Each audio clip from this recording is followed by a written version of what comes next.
देखिए, आपका सवाल इस तरह है, ये कह रहा है कि एल्यूमिनियम और सिलिकॉन, एल्यूमिनियम परमाणु क्रमांक 13 और सिलिकॉन 14, इन दोनों में पी उपकोष में अनपेयर्ड इलेक्ट्रॉन हैं।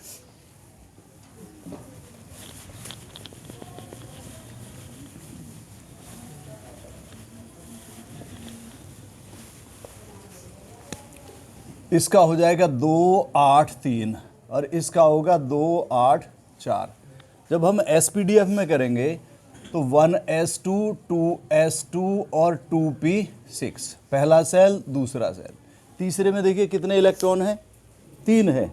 तो इन तीनों का डिस्ट्रीब्यूशन करिए, तीसरा सेल शुरू हो जाएगा तो 3s में 2 आएंगे, तब क्या बचा 3p1।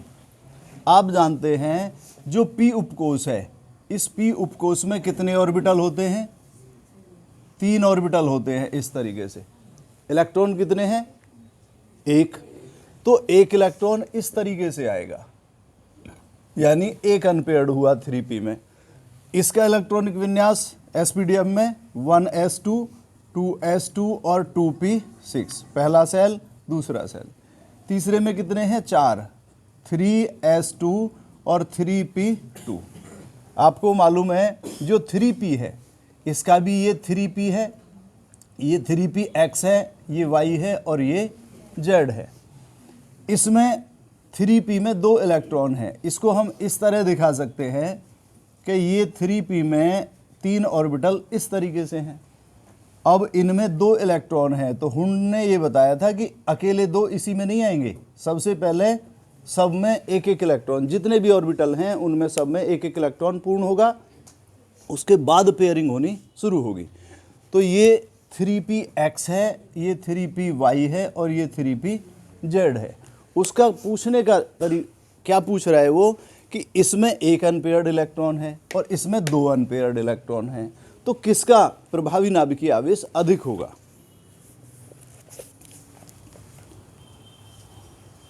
अधिक प्रभावी नाभिकीय आवेश अनुभव करेगा। अभी तक हमने आपको ये बताया है कि ये जो एसपीडीएफ उपकोष हैं, जो नाभिक के नज़दीक होता है उसका प्रभावी नाभिकीय आवेश अधिक होता है और जो नाभिक से दूर होता है उसका कम होता है। तो आप इनमें बताइए, दोनों बराबर दूरी पर पड़ रहे हैं। ये भी जितनी दूर ये है नाभिक से 3p, जिसमें 2 इलेक्ट्रॉन हैं, उतनी ही दूरी पर 3p1 है। तो कौन सा अधिक प्रभावी नाभिकीय आवेश का अनुभव करेगा, बराबर दूरी पर है तो और कोई कारण होगा, कुछ ना कुछ। किसका होगा, कुछ भी, 3p2 का। क्यों, 2 इलेक्ट्रॉन से मतलब नहीं है, होगा तो 3p का ही, 3p2 का ही, अर्थात सिलिकॉन का ही होगा। लेकिन वो कारण नहीं है जो तुमने बताया है कि उसमें 2 इलेक्ट्रॉन है। इलेक्ट्रॉन मायने नहीं रखते यहाँ पर मायने रखते हैं इन बाहरी सेल में उपस्थित इलेक्ट्रॉनों को अपनी तरफ आकर्षित कौन कर रहा है, कौन करता है आकर्षित, नाभिक करता है। तो एल्यूमिनियम के नाभिक में प्रोटॉन की संख्या कितनी है, 13 है, ठीक है। तो वो 13 इलेक्ट्रॉन उन बाहरी सेल के इलेक्ट्रॉनों, 13 प्रोटॉन जो धनावेशित है, बाहरी सेल के इलेक्ट्रॉनों को अपनी तरफ आकर्षित कर रहे हैं। उनकी अपेक्षा यहाँ पर उसके नाभिक में कितने प्रोटॉन होंगे, जितना उसका परमाणु क्रमांक है। परमाणु क्रमांक कितना है, 14। तो यहाँ 14 प्रोटॉन उन बाहरी सेल में उपस्थित इलेक्ट्रॉनों को अपनी तरफ आकर्षित कर रहे हैं। तो स्वाभाविक सी बात है कि 13 प्रोटॉन की अपेक्षा 14 प्रोटॉन बाहरी सेल में उपस्थित इलेक्ट्रॉनों को अपनी तरफ अधिक शक्ति के साथ आकर्षित करेंगे। इसलिए सिलिकॉन का प्रभावी नाभिकीय आवेश अधिक होगा। क्लियर हो गया, कोई संशय है? आगे चलिए, ये नोट कर लीजिए। 66वां सवाल वो कह रहा है, इन अनपेयर्ड इलेक्ट्रॉनों, इस सवाल जो है इनमें कर लीजिए, मैं शब्द नहीं लिखा है इसने, इनमें अनपेयर्ड इलेक्ट्रॉन की संख्या ज्ञात कीजिए। ये 66वें सवाल में पूछ रहा है, इनमें अनपेयर्ड इलेक्ट्रॉन की संख्या ज्ञात कीजिए। यानी अकेले अकेले जो अनपेयर्ड इलेक्ट्रॉन है उनकी संख्या पूछ रहा है।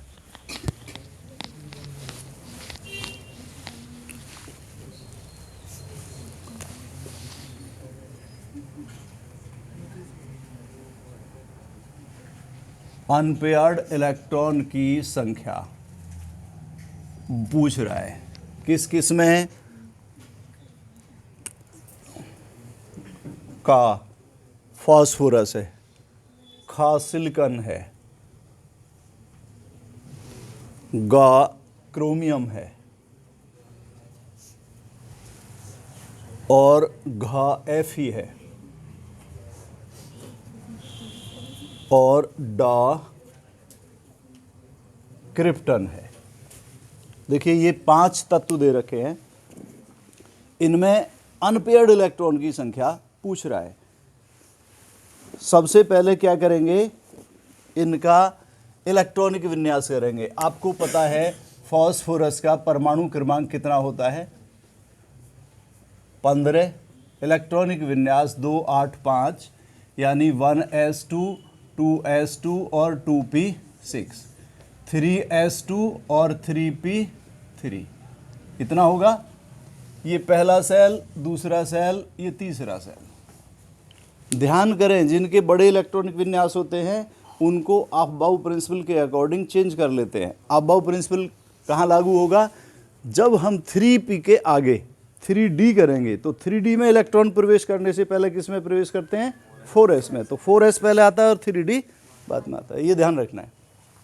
इसमें 3d है ही नहीं ना 4s है, तो ऐसे ही इसमें कोई चेंजिंग नहीं होगी, ऐसे ही रहेगा। तो अब लास्ट में क्या आया है? 3p3। अनपेयर्ड इलेक्ट्रॉन करने के लिए आप इसमें जो p उपकोष है उसमें देख लीजिए कितने इलेक्ट्रॉन उपकोष p में 3 ऑर्बिटल होते हैं इस तरीके से, और ये 3px है, ये 3py और 3pz।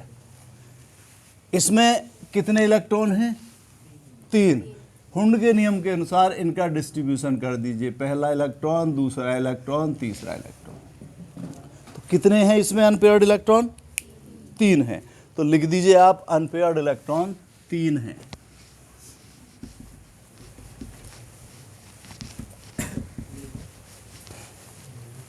फास्फोरस 15 में 3 अनपेयर्ड इलेक्ट्रॉन। अब आइए सिलिकॉन पर।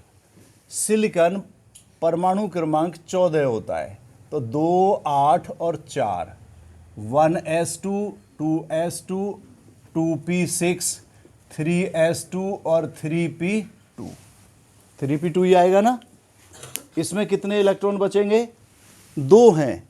तो हुंड के अनुसार पहला इसमें, दूसरा इसमें, ये खाली रह जाएगा। तो कितने इलेक्ट्रॉन होंगे अनपेयर्ड इसमें? 2। 3p को इस तरीके से बना लेंगे और इसमें 3 ऑर्बिटल, पहला इलेक्ट्रॉन यहाँ पर, दूसरा ये 3px 3py और 3pz। इसमें 2 अनपेयर्ड इलेक्ट्रॉन। क्रोमियम में आइए। क्रोमियम परमाणु क्रमांक 24 होता है, 2 8 13 1। जो सही इलेक्ट्रॉनिक विन्यास है वो लिखेंगे। इसका डिस्ट्रीब्यूशन कर दीजिए, ये हो जाएगा 1s2 2s2 2p6 3s2 3p6 और 3d। अब देखिए d में 5 है और s में 4s में 1 है, तो पहले आएगा 4s।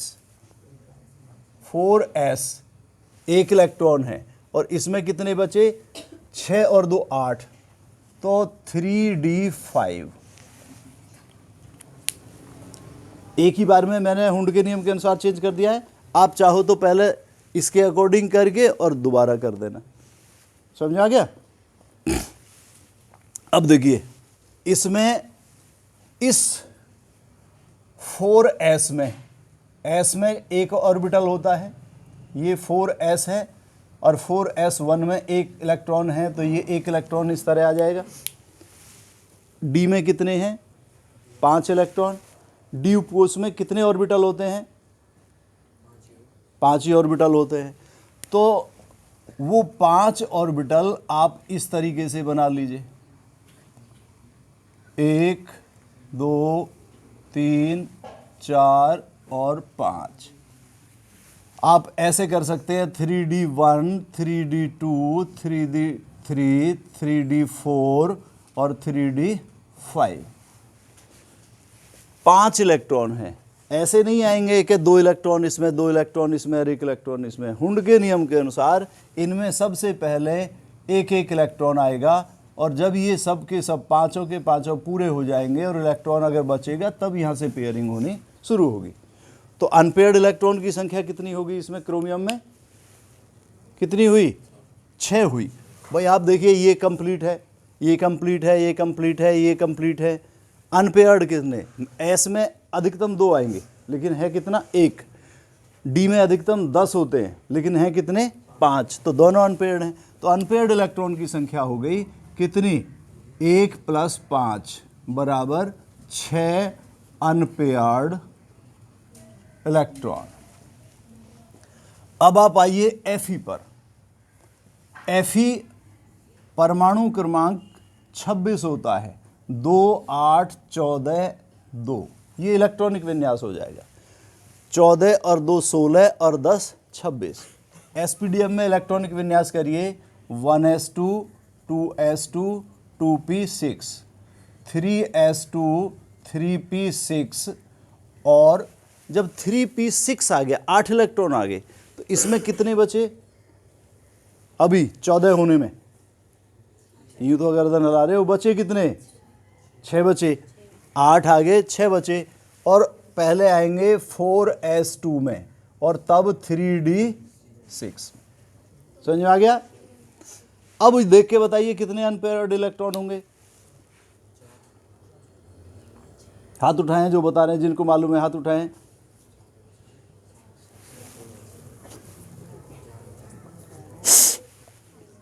अरे अभी जिसको मालूम है हाथ उठाओ, कम से कम पता तो चले। और कोई? तो बाकी कथा ही सुन रहे हो या भागवत? अरे दिमाग को भी यहीं रखिए। अब देखिए, आप ये देख लीजिए ना, एस में अधिकतम 2 इलेक्ट्रॉन, पी में अधिकतम 6 इलेक्ट्रॉन और डी में अधिकतम 10 इलेक्ट्रॉन और एफ में अधिकतम 14 इलेक्ट्रॉन होते हैं। यहाँ से लेके इसमें उसके पूरे हैं, पी में भी पूरे हैं, एस में पी में पूरे हैं, एस में पूरे हैं। ये डी में 10 होने चाहिए थे, बाकी तो सब पीछे के पूरे हैं। तो डी में 10 होने चाहिए, 10 नहीं है। कितने हैं? 6 हैं। तो आप इसी तरह के बना दीजिए कि ये 5 ऑर्बिटल बना दीजिए इसमें, 1 2 3 4 5, 3d1 2 3 4 5 ऐसे लिख दीजिए। हुंड के नियम के अनुसार 6 इलेक्ट्रॉनों का डिस्ट्रीब्यूशन कैसे होगा? पहला यहाँ पर, दूसरा यहाँ पर, तीसरा, चौथा, पांचवा। ठीक है, इस तरीके से हो जाएंगे। अब छठा इलेक्ट्रॉन कहाँ पर आएगा? हैं 6, तो छठा इलेक्ट्रॉन यहाँ पर आएगा। तो अनपेयर्ड इलेक्ट्रॉन गिन लीजिए आप, कितने बचे? 4। तो लिख दीजिए अनपेयर्ड इलेक्ट्रॉन बराबर 4 अनपेयर्ड इलेक्ट्रॉन इसमें। अब क्रोमियम में देख लीजिए, क्रोमियम क्रिप्टन 36 होता है, 2 8 18 8। ये इलेक्ट्रॉनिक विन्यास हो गया। 2 और 8 10 और 18 28 और 8 36। एसपीडीएफ में कर दीजिए, 1s2 2s2 2p6 3s2 3p6। इसके बाद में हैं कितने? इसमें 18। तो अभी कितने बचे? 2 और 6 8 आ गए, 10 बचे। अब जब 10 बचे हैं तो पहले तो आएंगे 4s2 में और तब 3d10 में आएंगे। अब 2 यहाँ से यहाँ आगे कितने बचे? 6। तो ये आ जाएगा 4p6। अब आप इसमें देखकर पता लगा रहे हैं कि एसपीडी, ये 3 उपकोष है, इनमें मैक्सिमम इलेक्ट्रॉन की संख्या आ सकती है s में 2, p में 6 और d में 10, जो कि पूरे भरे हुए हैं। इसलिए इसमें अनपेयर्ड इलेक्ट्रॉन की संख्या कितनी होगी? 0 होगी। तो लिख दीजिए कि अनपेयर्ड इलेक्ट्रॉन बराबर 0 अनपेयर्ड इलेक्ट्रॉन।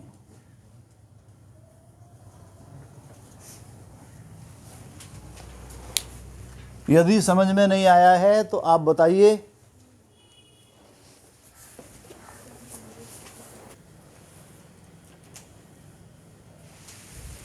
तो देखिए लास्ट के सवाल में ये कह रहा है कि n बराबर 4 में यानी उपकोषों की संख्या पूछ रहा है कि कितने उपकोष होंगे।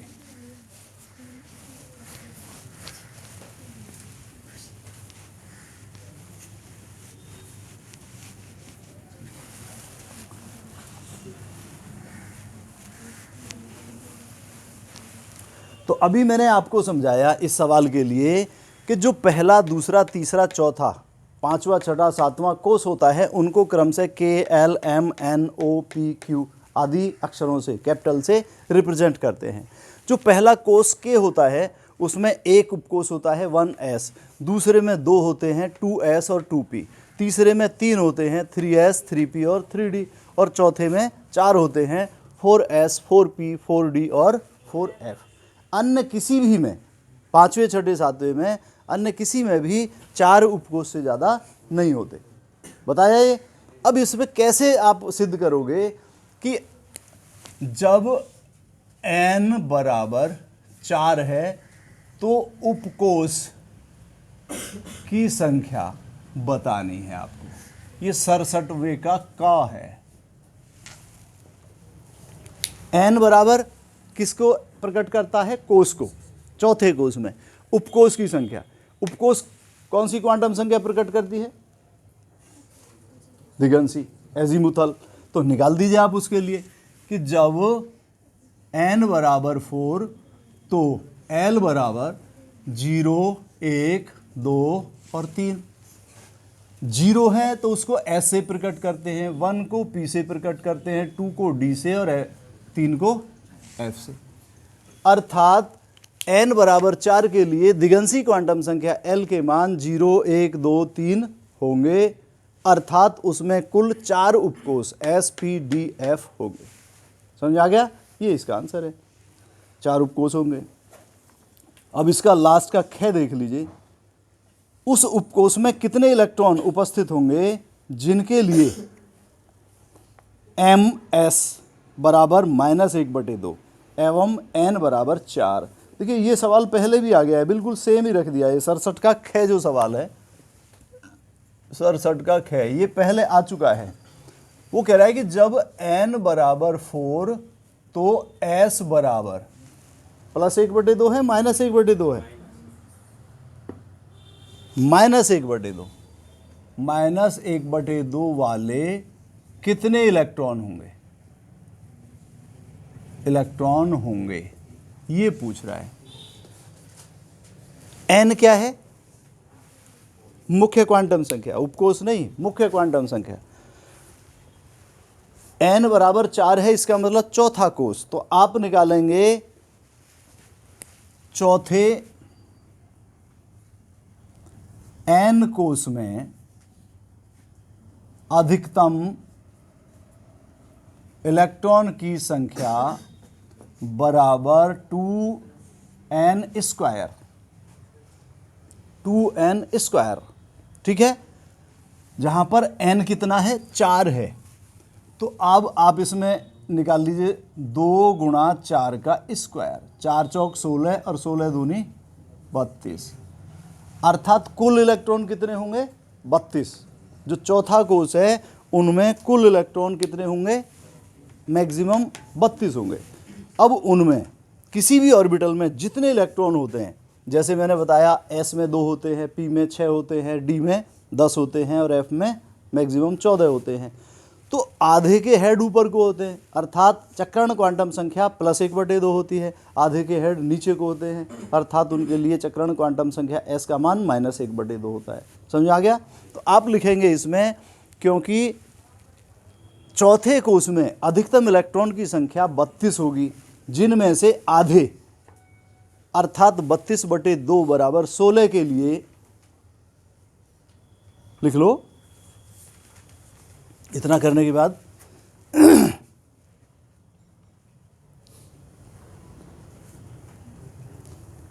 स्मॉल n बराबर 4, अर्थात चौथे कोष में अधिकतम इलेक्ट्रॉन 32 होंगे, जिनमें आधे अर्थात 32/2 बराबर 16 के लिए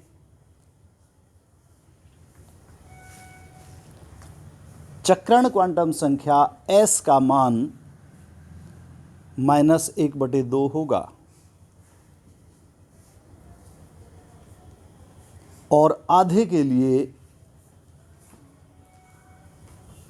+1/2 होगा। ये आ गया आपका 67वां लास्ट सवाल। अब आपको इस चैप्टर में कोई भी परेशानी हो तो आप मुझे बेहिचक बता दीजिए।